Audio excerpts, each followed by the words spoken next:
Hola bandidos, ¿cómo estamos? Welcome to Mel's Magic Official. I'm Magic Mel and this is Owl, one of my spirit guides. Welcome to episode 2 of season 9.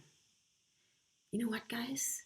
We're going to continue in this episode talking to you, divine masculine. So if you identify with divine masculine energy, the exalted version of the masculine energy, this is for you.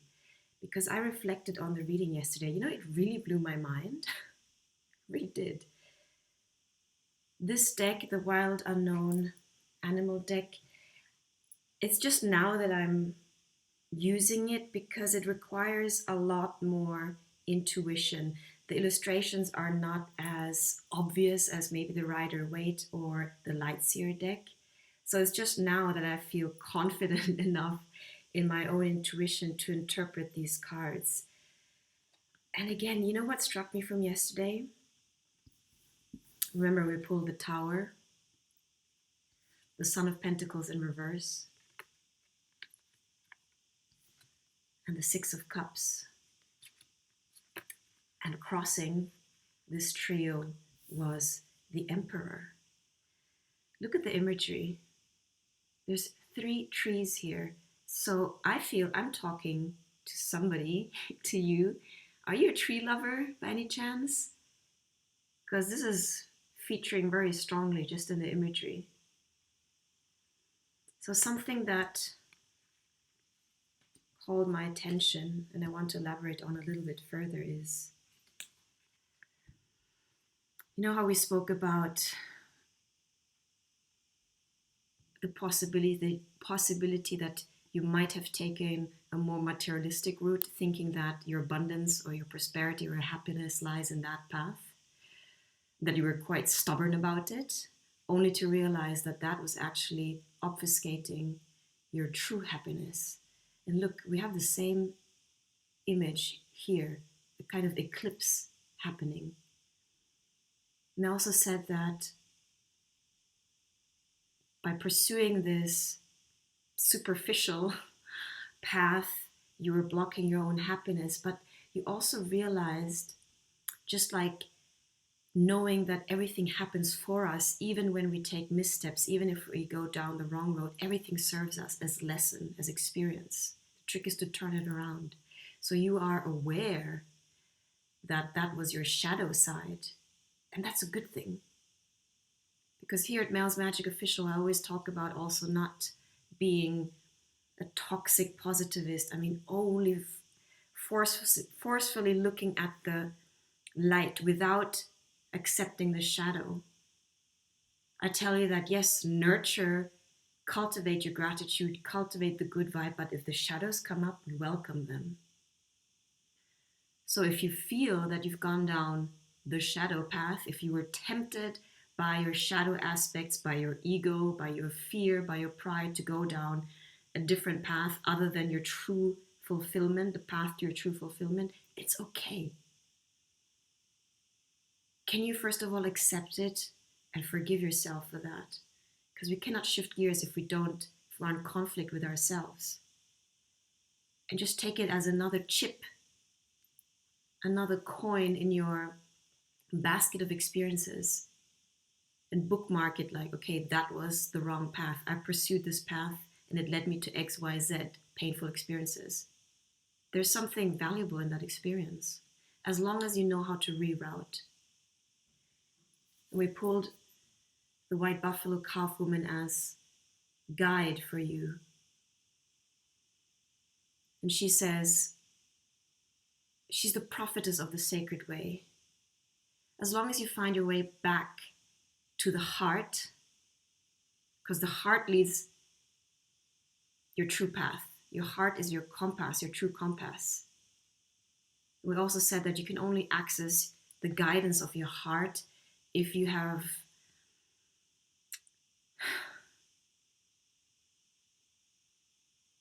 forgiven having broken your own heart by betraying yourself in the past, by not seeing your worth, by putting other people first, by people pleasing, by trusting somebody out there rather than yourself. That's all a form of self-betrayal.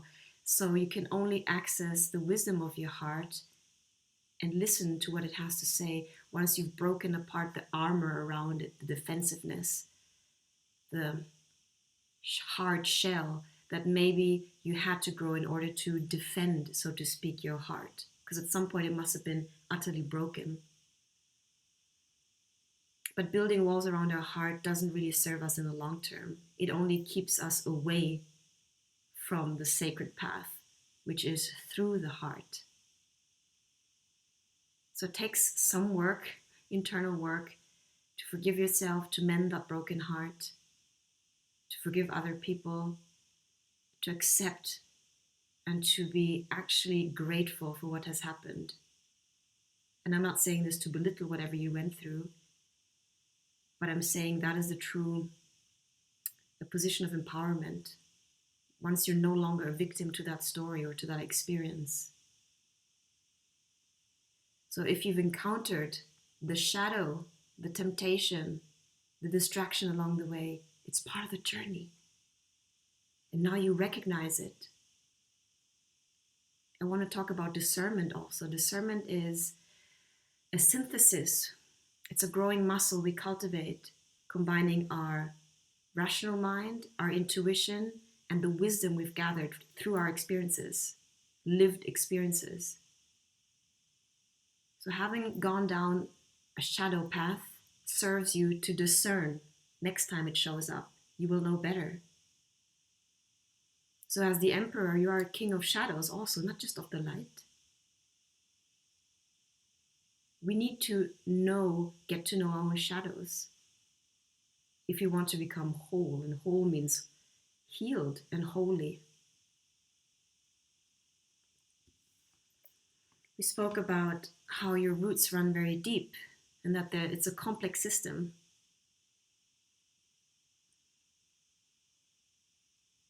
And even this root system, I can't remember the name now, there's a specific term for these, can't think of it now. But look at the roots, they'll go in all directions, but they all serve to nurture the tree that's growing on the ground. So this shadow work, the work that we do underground, so to speak, down below, in the underworld, in our subconscious, is vital. Because we cannot grow into the light if we don't know what sustains us, if we haven't processed and alchemized the pain, the suffering. And alchemized pain and suffering turns into energy, vitality. That's why these roots are also highlighted. What may look like a splitting of consciousness almost, when the term fragmentation, trauma, our consciousness splits into all of these different fragmented streams. And when we heal ourselves, we gather the light, we gather the energy, the light that has been fragmented and split, and we become whole. So the fragmentation has served its purpose because you're now in this path of ascension, becoming whole, you're gathering all of the vitality, you're alchemizing, and you're growing into this very strong tree.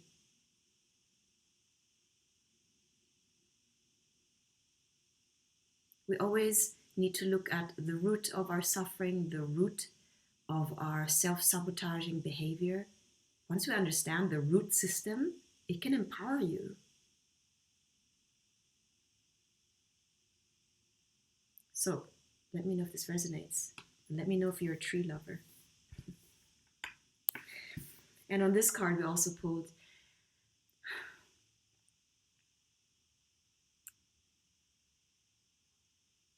on my experience on this journey, the more I heal myself, the more I raise my vibration and am authentic,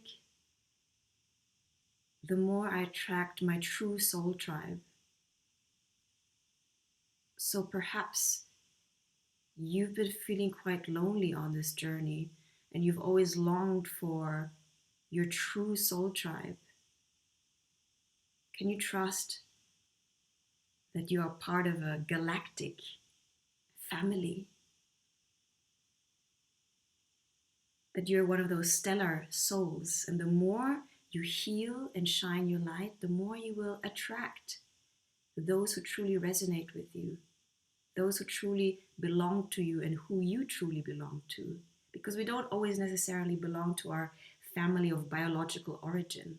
Often that family serves as so-called humus, mud and conflict and tension for us to become who we're actually supposed to be. Everything serves its purpose. But to come home to the soul family that you truly belong to,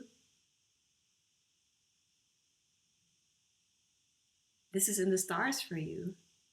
So trust that all of the work you're doing is worth it, and that you will find those who feel like home to you, true home. Okay? And since I reflected on this, I really feel like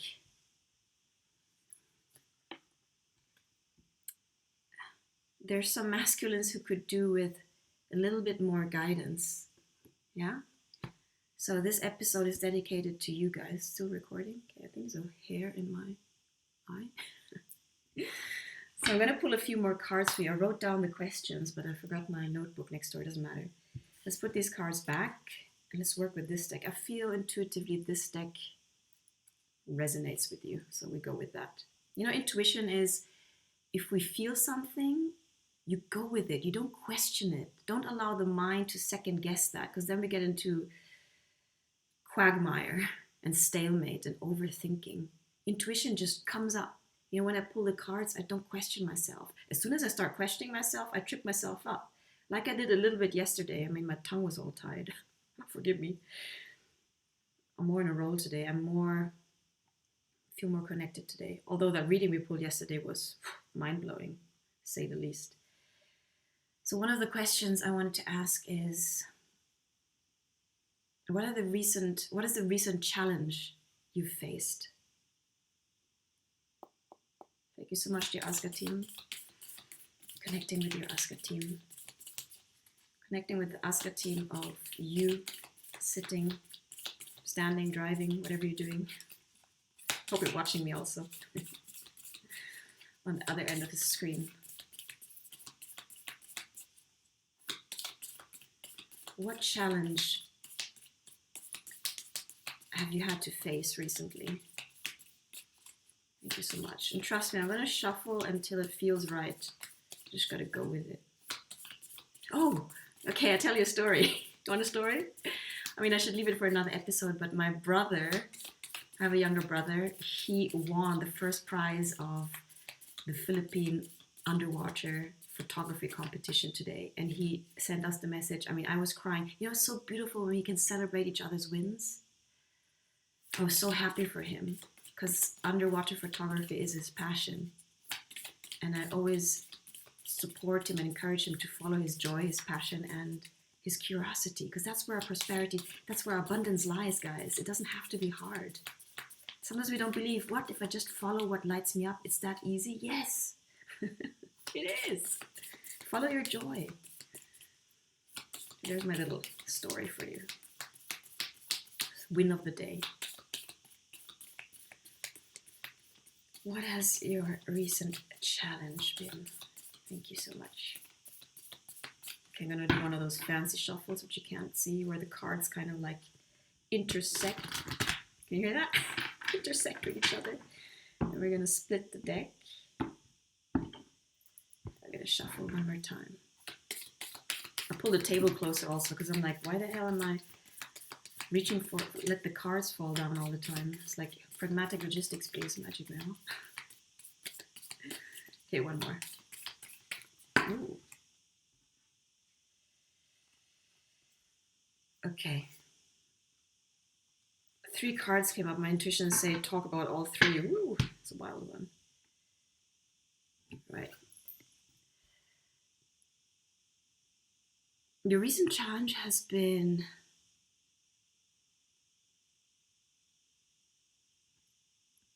to admit to yourself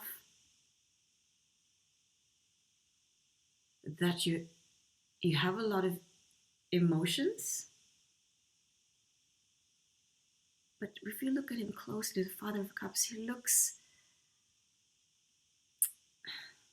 what's the right word? As if he's kind of rejecting it. He's like, okay, I have this cup, but I don't want anybody to know. And off he goes. Is it prideful? Have you been keeping this cup of emotions in the dark? Because he's also all black. His swans are usually white. Have you been keeping those emotions a secret? But has the fact that you've been keeping these emotions a secret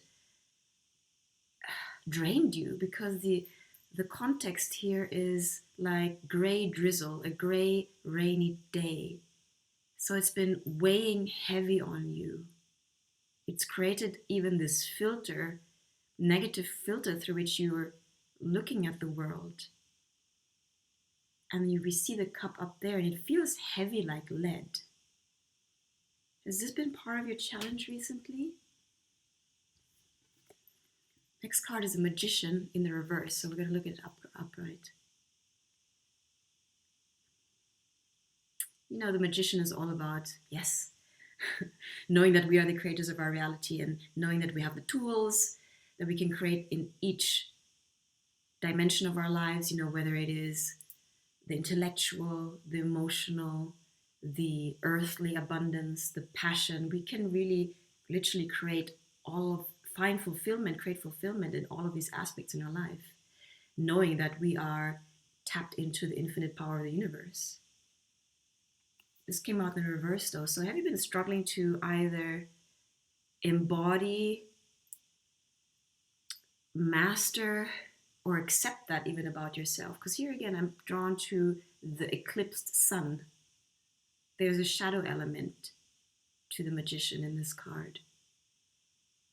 Have you been manifesting from a more egocentric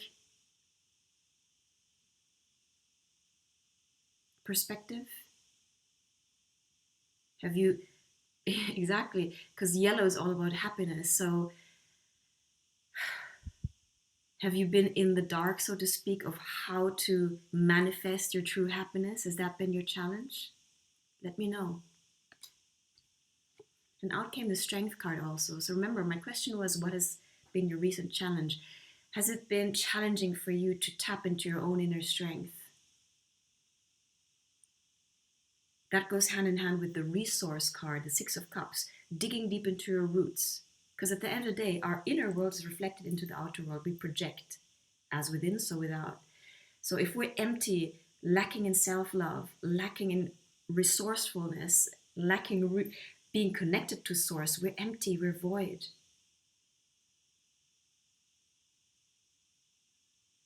But you know, again, the contrast in colors here, black and yellow. Can you draw strength from your darkness, from your struggles, from your shadow aspects, from your ego? Get to know your ego. And know that despite, or actually because of all of that, you can rise into happiness. He's also got a rose in his hand. So have you been struggling to find the courage, the strength to make a love offer? I'm just putting it out there, guys, because this very much talks to me about repressed, rejected, hidden feelings, emotions. Let me know. Next question is, what is your heart's desire? Because you know what? These cards are not telling you something that's outside of you. I'm connecting to your energy, and you intuitively, by telling me if it resonates, that is your intuition, your subconscious telling you, yes, that's it. Sometimes our conscious mind, our analytical mind, needs something to help it clarify the symbology and the mysterious ways of the unconscious, which usually speaks in images. Yeah. So, what is your heart's desire? your true heart's desire. What do you want to manifest? Recording? Yeah. Thank you so much to the Asga team. I hope you're also grateful to your spirit team. I hope you're building a relationship with them, because just like any relationship, we need to pour into them if we want to see them flow. Nothing grows if we don't water it, metaphorically. What was my question? What does your, too many cards came out. What is your true heart's desire? Do my fancy cut. I feel a bit more grounded today. Can you tell in my energy?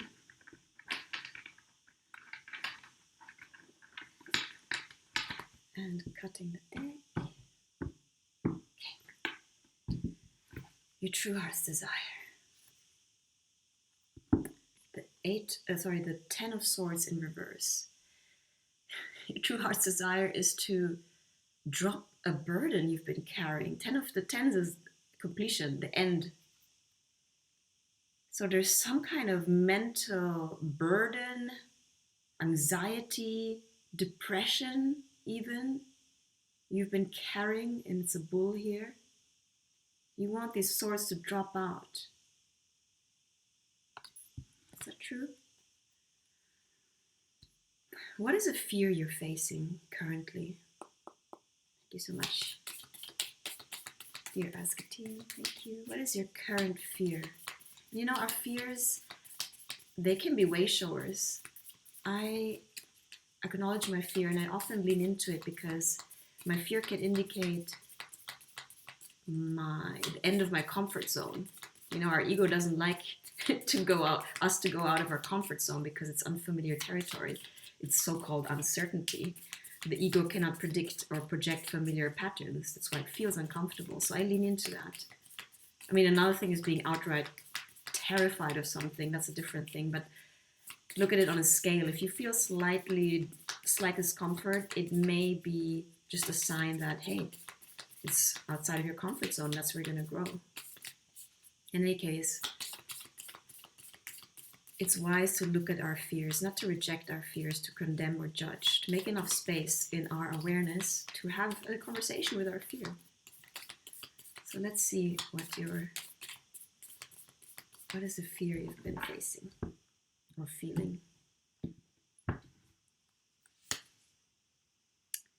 Ooh. That you're going to remain stuck. Stuck by, again, look at the eclipse, by being blocked by your own ego and not connecting to the source of your true happiness. Please remember, the ego, your own ego, has its own agenda. Have a conversation with your ego. What does your ego actually want, and why does it want it? Whatever it wants. Maybe it just wants to keep you safe. But guys, safety is an illusion. Everything is moving and passing and flowing. We are ascending. It's better to flow rather than to remain stuck. But you know, the Two of Swords is also, it's our own mind blocking ourselves, thinking, oh, there's only two ways. I am stuck. I don't know the way forward. You know, Albert Einstein said, we cannot solve the problem from the same state of consciousness that caused the problem. Hence, we gotta release, shake, do something completely different, step out of the mind, connect to our joy. Just do something completely different and try and listen, connect with your intuition and your heart. Be a good listener for those different aspects of yourself. Your fears, your ego, your mind, your resistance, your heart, your intuition. Don't run away from yourself. You are the key out of your own stagnation. You can unblock yourself. You're not as stuck as you think you are, thinking being the issue here. Yeah? Okay. What is the opportunity in this entire situation? What is the opportunity for you? I had a technical glitch, so I have to paste this video together. It's becoming the norm. No. Okay, what did I ask? What is the opportunity in this situation for you? Because even when we can't see the forest for the trees, there's always an opportunity, a silver lining. We often hold the key in our own pocket. We're looking for it outside. Is this recording? It is. Okay. Oh my God. Otherwise, I'd be like, you'd never believe me. The opportunity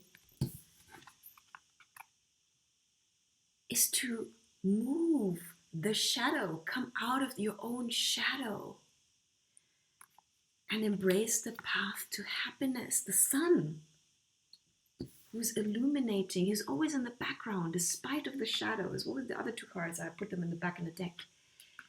Can you trust and believe, have faith that happiness is probably much more in reach than you think it is? That it's probably your own mind just blocking you. Happiness is possible for you. You got to believe that you're worthy of it, first of all. Because if your subconscious mind doesn't believe that you're worthy of it, you can want and do whatever you want in the external world. You're not going to manifest it. Because your subconscious mind, 96% of our self, is extremely powerful and the motor of manifestation. We can think. If we don't feel it and believe it at our core, it's not going to happen. So check your beliefs. What are your beliefs about happiness? About finding and creating true fulfillment, because we don't only find ourselves, we create. So do you believe you're worthy of it? Do you believe it exists? Do you believe it's in reach? Whatever brings you happiness, fulfillment, and joy in the biggest sense. It doesn't have to be romantic necessarily. This is an auspicious card to end the reading on, guys. I knew I had to pull a reading today for you. After the reading yesterday, I'm like, I hope this is of value to you. I hope this helps you. Okay? I cannot show you all of them. Well, let me try. Show you all of the cards again. Put it in mirror reversed. It's all about shadow integration. It's about not fighting yourself, because we cannot pursue happiness if we are in conflict with ourselves. Know that you are a shadow worker. You can work with your own shadows. The shadow gives you depth. Let's not condemn the shadow. The shadow gives us depth. And again, don't reject your own feelings, your own emotions. You got to process them. You got to release them and express them. Yeah, because repressed emotions will project a negative filter onto all of your experiences and self-sabotage your experiences. This came out in the reverse. You have the tools, but use them in the right way. And I would suggest check your core beliefs, because it's maybe your core beliefs, lack of self-worth, lack of self-esteem, that is blocking your happiness. You have the strength, that's all I can say. And even this lion is rising from the shadows. The light creates shade. Let's embrace both to become whole and holy, because you are. And release whatever burden that has been haunting you, plaguing you, weighing you down. 10 of Swords in the reverse is a time to release it. They're coming out. Allow it to happen. Allow the release process to happen. And that will help you to come out of the stuckness. And 2 of Swords. Step out of your mind. You're probably super intelligent, I'm telling you. Intelligent people don't have it easy because our mind is so overactive. Got to train the beast, so to speak. And happiness is within reach. You have the key to your own happiness, but it's probably a path that you haven't taken before, and it's a path that goes via the heart. Quoting White Buffalo Woman again. Look at the colors are even there. The heart-based energy. Leo energy. Go into your heart. Heart is the portal, the compass, the path, the way. Don't obsess about how. Just take the next heartfelt step that feels grounded and peaceful and expansive. Yeah? So, my beautiful divine masculines, I hope this has served you in any way, in some way. Let me know in the comments box. And I appreciate you guys being on here. I will pull more readings for you because I just feel it. I'm not even going to question it, you know? I'm not going to go up into my mind. I just feel it, so I'm going to do it. Basta. Let me know. I appreciate you guys. Thank you for hitting the like button if it resonates with you, and subscribe to my channel if you want to hear more of my messages, and become a Magic Mail patron via my Patreon page if you want to be part of our tribe, part of my tribe. Okay, I'm building a community of like-minded, resonant souls in there. What else? And that's it. You know, I'm a coach, I'm a tarot reader. All the details are in the description box below. Okay, I send you lots of love. Owl and I have got your back. And remember, we need you. We need you guys to rise into your power, because the new earth, and that's what I'm going to talk about in my next video, depends on both the feminine, divine masculine to come into their power and to collaborate, to work together. Yeah. So I'm with you on this journey. Ciao, bandidos.